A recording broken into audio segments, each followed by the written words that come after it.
Les travaux de concertation qui ont atteint leur vitesse de croisière continuent de susciter des réactions tant chez les participants que ceux des acteurs politiques qui sont en dehors de ces assises. L'un de ces acteurs, pas des moindres, dans la personne du président du mouvement des démocrates congolais MDCO, Gabriel Mokia, qui, en connaissant l'homme politique congolais, ce dernier très confiant en ses compatriotes, reviendra au bon sens dans ses concertations pour sauver la RDC dans cette crise multiforme. J'ai pris les macarons à la demande générale là-bas. Je croyais qu'on va procéder à respecter nos préalables. Mais quand j'ai vu que le lendemain, jusqu'avant le discours de M. Kabila, les préalables n'étaient pas respectés, ne fût-ce que la libération de Coutinho et les autres. Ne fût-ce que ça.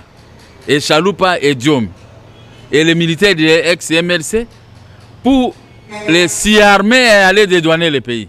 Mais quand j'ai essayé de poser une telle question, on m'a dit que non, ça c'est une histoire et tout ça. Vous croyez que moi je vais aller m'y mettre là-bas pour... J'ai les macarons, qui n'est plus à vedette aujourd'hui parce que on a changé d'autres macarons.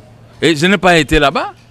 Et je ne peux pas aller là-bas parce que Mokia, c'est quelqu'un de constance. Parce qu'il parle de l'inconstance. Moi, je suis très constant. Trop constant. Dans les affaires comme dans la politique.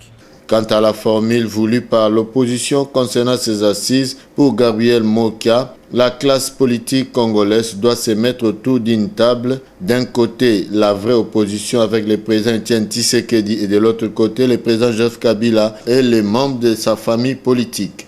J'avais voulu que nous, en tant qu'opposition, nous devons formuler des contre-propositions, les transformer maintenant à l'organisation d'une table ronde sécuritaire.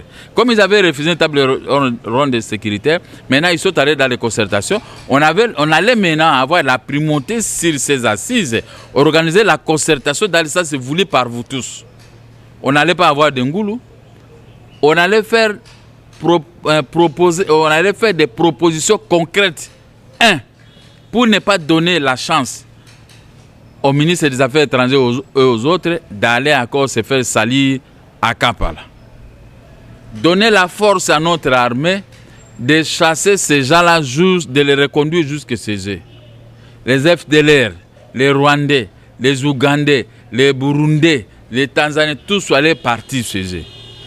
Et on allait mettre la paix et la sécurité à l'Est. Gabriel Mokia continue de réclamer haut et fort la libération des prisonniers tels que Pasteur Coutinho, Diomindongala, Chaloupa et les ex-militaires de MLC pour que le dialogue ou concertation soit inclusif. Pour vous dire que l'opposition, à mon avis, tous ces opposants devaient quitter là-bas.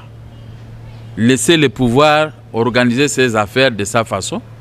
Et c'est fini, je crois qu'il peut perdre bis ou bien un peu bis. Mais aller se greffer dans une marmite d'autrui, vous allez sortir mouillé.